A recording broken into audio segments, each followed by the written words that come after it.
In this video, I'll be showing you how to disable background data usage on Android. It's a very simple method, so if you find this video helpful, be sure to drop a like and subscribe.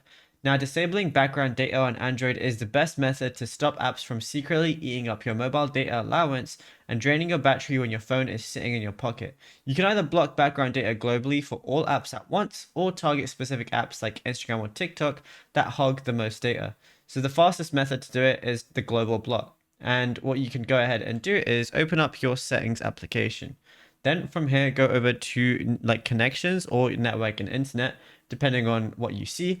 Then go ahead and find data saver. And once you're in that data saver area, all you want to do is toggle use data saver to on. So it's up to you what you want to go ahead and do for it.